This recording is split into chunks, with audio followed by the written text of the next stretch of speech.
and welcome back. My name is Rebecca Victoria and I want to welcome you into my studio today. I'm a creative fine artist and I'm so glad that you're here with me today.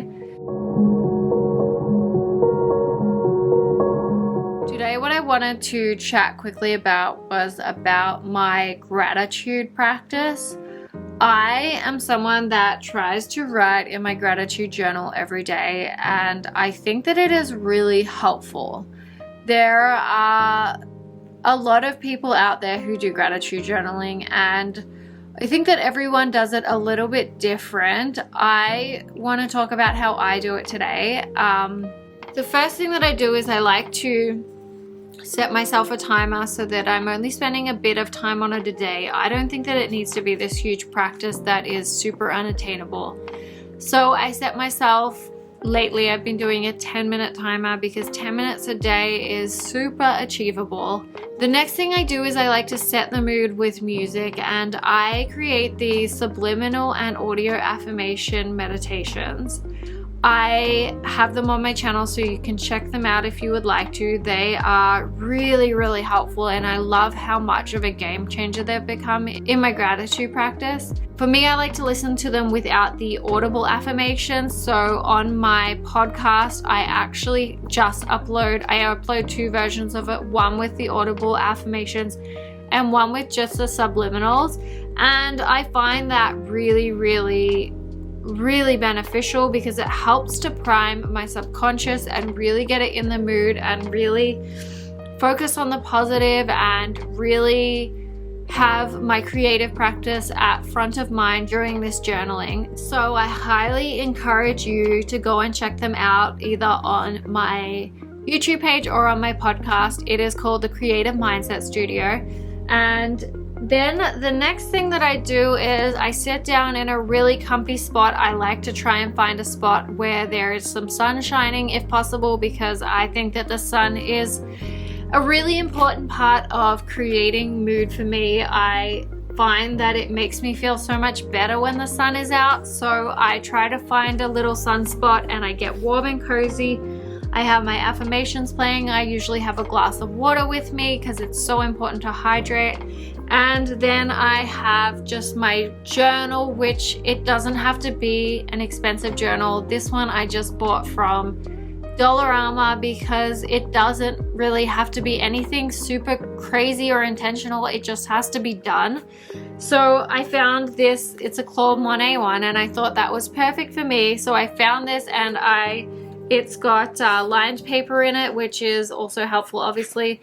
And then I found a pen that I love. So it's like one of those needle pens, and I just love the way that I write, and it scripts, and it's so easy, and I don't get a sore hand. So that is an important thing to me as well.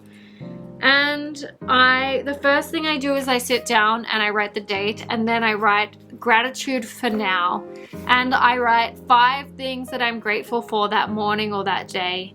And then I go into my future gratitude. So I act as if I'm 6 months down the track. You can really pick any time in the future. You could be a year down the track, and you could just be a month away. And I write what I pretend, or I act as if I'm in that moment, which is a great thing for manifesting. And I write 5 things that I think I will be grateful for in 6 months' time that have happened between now and then. And I've found this really powerful in helping to open your mind up to what you want, what possibilities there are, and the things that you think are really going to be important in your life. And I really think this is an important part of manifesting and really trying to figure out what you want and why you want it and how it's going to make you feel, because that's a really important part of it, is how it's going to make you feel.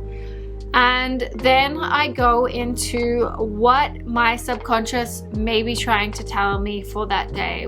Once I've written out the 5 things I'm grateful for now, the 5 things I'm grateful for in 6 months' time, then I go into a question that I don't always write about, but I find it very helpful when I do. I just kind of check in and see with myself what I need for that day. And that is, what is my subconscious trying to tell me, or what is the universe trying to tell me? and I just stream of conscious write, and I just get whatever comes to my head out on the page, because I think that I like to think that I'm channeling that, and that it is something that is important that I either need to hear or I need to see. Sometimes I am able to really get these clear pictures of what I want to do in the future and how I can make things happen. I recently came up with a really cool idea for a new children's book. If you don't know, I have a children's book out on Amazon called The Hug Button. You should go and check it out if you would like to. It is about separation anxiety and the transitions in our day that can be really hard for kids. Anyway, I came up with my new idea for my next children's book while I was scripting and writing about what my subconscious needed me to hear for that day. And I think that there are so many valuable things to this practice that I don't even realize are happening, but I know that it has really helped me to focus on the positive, to focus on the things that are in my control, and just be really unapologetic in the way that I feel, and be okay with every emotion and spectrum of things. So I highly recommend that you try either this or a version of it. Writing it down with hand to paper is quite important too, because I think the physical act, the body act of doing it is really important. And then another really cool step is to go back. If you're writing 6 months in the future, in 6 months time when you come back and read what you were kind of hoping for, it's cool to see what's kind of come to light, and you might be surprised by how far ahead you've gotten just by doing this practice. And I think that that's a really, really special thing, to step back into where you were 6 months ago, wondering what your life was going to look like today, and then going back and reading it and really reflecting on how you were feeling then and how you're feeling now and how things might have changed. Anyway, I thought I would share that with you today. I'm hoping that you can get some value from this. Maybe you can try it. Maybe you can send it to a friend that you think it might be beneficial for. I am sending you so much love. Bye.